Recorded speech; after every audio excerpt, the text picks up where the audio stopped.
வணக்கம் விவாஸ். இன்றைக்கி நம்ம பார்க்க போகிறது முள்ளு முருங்கை. பனிக்காலம் ஸ்டார்ட் ஆகிடுச்சு. பனிக்காலம் ஸ்டார்ட் ஆனாலே நமக்கு இரும்பல் சளி ஸ்டார்ட் ஆகிடும். அப்போ அதை நம்ம கண்ட்ரோலில் மருந்து மாத்திரை இல்லாமல் இருக்கணும் அப்படின்னா நம்ம வீட்டில் இருக்கிற இந்த முள்ளு முருங்கை இலையை வச்சு நம்ம சரி பண்ணிக்கலாம். அது எப்படின்னு கேட்டிங்கன்னா, இதுக்கு முள்ளு முருங்கைன்னு மட்டும் பேர் இல்லை, கல்யாண முருங்கைன்னு இதுக்கு பேர் இருக்குது. ஒரு பொண்ணு கல்யாணம் பண்ணிட்டு ஒரு வீட்டுக்கு போகிறாங்க அப்படின்னா அவங்களுக்கு அந்த பொண்ணுக்கு என்ன செய்வாங்கன்னா, அதுலேருந்து ஒரு ஸ்டிக் எடுத்து கொடுத்துருவாங்க. போய் வீட்டில் அங்கே போய் வச்சு இதோட இலையை அப்பப்போ யூஸ் பண்ணிக்கோமா அப்படின்னு. அவங்க என்ன செய்வாங்க, கொண்டு போய் வச்சு அந்த இலையை பறித்து அந்த இலையில் வர சாரை வச்சு தோசையிலையோ அல்லது கஷாயம் வச்சோ இல்லை ரொட்டி வச்சோ அந்த மாதிரி செஞ்சு சாப்பிடுவாங்க. உடலுக்கு அவ்வளோ நல்லது. அவங்க சாதாரணமாக சொல்லலைங்க, அதில் நிறைய விஷயம் இருக்குது. அப்படி அதில் என்னென்ன விஷயம் இருக்குது அப்படின்னு கேட்டிங்கன்னா, இதில் பார்த்தீங்கன்னா ஐரன் சத்து நிறையா இருக்குது, கால்சியம் இருக்குது, நார் சத்து இருக்குது. அது மட்டும் இல்லைங்க, பெண்களுக்கு வரக்கூடிய மாதவிடாய் பிரச்சனை, நீர்க்கட்டி பிரச்சனை, கர்ப்பப்பை பிரச்சனை, இந்த பிரச்சனைக்கு எல்லாம் நல்ல தீர்வுங்க இந்த இலை. அது மட்டும் இல்லாமல் பெண்களுக்கு உடல் எடை அதிகமாகிறத கட்டுப்படுத்துது. அப்போது கட்டுப்படுத்துது அப்படின்னா எதனால் கட்டுப்படுத்துது?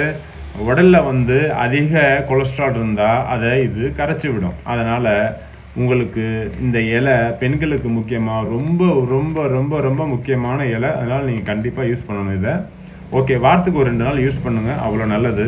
இந்த இலையை பற்றி இப்போ நம்ம சொன்னோம். இப்போ இந்த இலையில எப்படி நம்ம அதை செலக்ட் பண்ணி எடுக்கணும் அப்படின்னு பார்த்தீங்கன்னா, இந்த இலையை நம்ம பிக்கப்போது பார்த்தீங்கன்னா நல்லா ஒரு கொழுந்து இலையாக பிக்கணும்.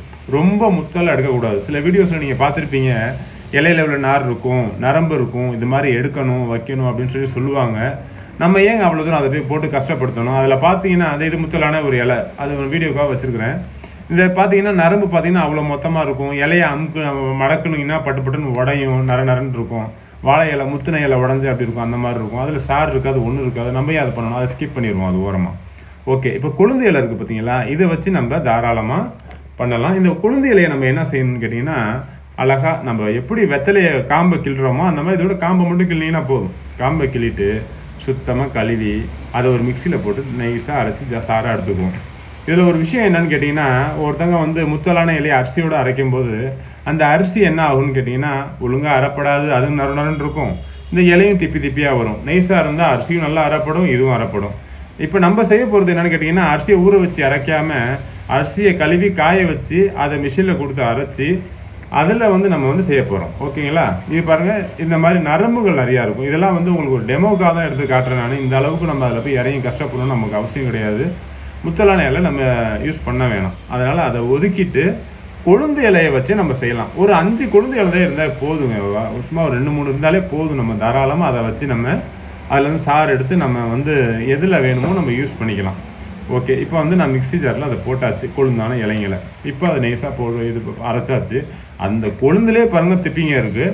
சரி, ஓகே, அதில் நம்ம அரைச்சி எடுத்தாச்சு. அரைச்சி எடுத்ததில் நம்ம என்ன செய்யணும் அப்படின்னா, அதை நல்லா ஃபில்டர் பண்ணிவிட்டு அதில் ஒரு ஸ்பூனை வச்சு கிண்டினீங்கன்னா அதில் உள்ள சாறு எல்லாமே கீழே உங்களுக்கு இறங்கிடும்.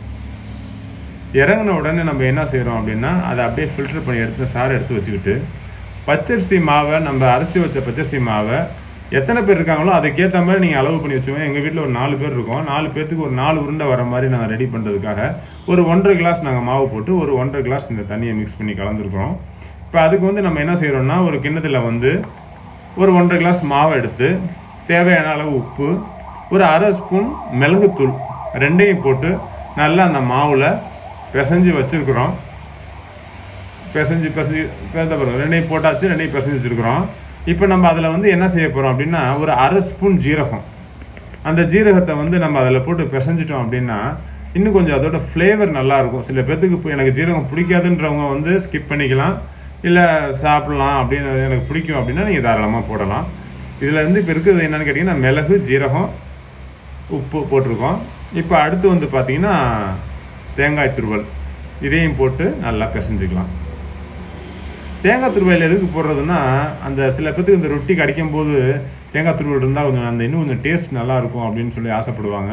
சில பேர் எனக்கு பல்லு இல்லை, என்னால் கடிக்க முடியாது, தேங்காய் போடாதீங்கன்னுவாங்க. அதையும் ஸ்கிப் பண்ணிக்கலாம் நீங்கள் தேங்காய் போடலன்னா. அவ்வளோதாங்க. அந்த சாரை நம்ம அரைச்சி வச்ச சாரை அதில் போட்டு பிசையும் போது ரொம்ப கெட்டியாக பிசையாமல் ஒரு நல்லா சாஃப்டான ஒரு முறுக்கு மாவு பதத்தை விட இன்னும் கொஞ்சம் லூஸாக போட்டிங்கன்னா பிசைஞ்சிங்கனாலே போதும். நமக்கு ரொட்டி தட்டுறதுக்கு ரொட்டி உடையாமல் அழகாக வருங்க. அது மாதிரி நீங்கள் தாராளமாக செய்யலாம். இப்போ பார்த்தீங்கன்னா 1.5 கிளாஸ் மாவுக்கு ஒரு 1.5 கிளாஸ் தண்ணி, போட்டு நான் பிசைஞ்சு தரேன். இந்த பதத்துக்கு வந்துடுச்சு. இப்போ இது ரொட்டி தட்டுறதுக்கு நல்லா வசதியாக இருக்கும். எப்போவுமே ரொட்டி தட்டும் போது பார்த்தீங்கன்னா அடுப்பில் வந்து தோசைக்கல் வச்ச உடனே சிம்லே வைங்க. தோசைக்கல் சூடான அப்புறம் இந்த மாதிரி தட்டிட்டு அப்பப்போ கையை நினச்சிக்கிட்டு தட்டுங்க. கை நினைக்காமல் நம்ம தட்டினோம்னா இந்த மாதிரி கையில் ஒட்டாமல் இருக்கிறதுக்கு இந்த மாதிரி நீங்கள் தாராளமாக கையை நினச்சி நீங்கள் தட்டினீங்கன்னா அது மாதிரி நல்லா ஷேஃபோடு வரும்.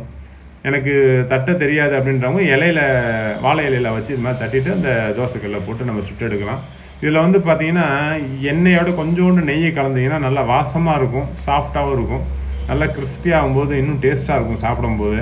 நீங்கள் அந்த மாதிரி கொஞ்சம் லைட்டாக மிக்ஸ் பண்ணி நீங்கள் போடலாம். போட்டுட்டு சிம்லேயே நல்லா பொன்னிறமாக செஞ்சு இந்த மாதிரி போட்டிங்கன்னா நல்லாயிருக்கும். இது பச்சையாக இருக்கிறதுனால அந்த பொன்னிறம் தெரியல, வெள்ளையாக இருந்துச்சுன்னா கண்டிப்பாக தெரியும்.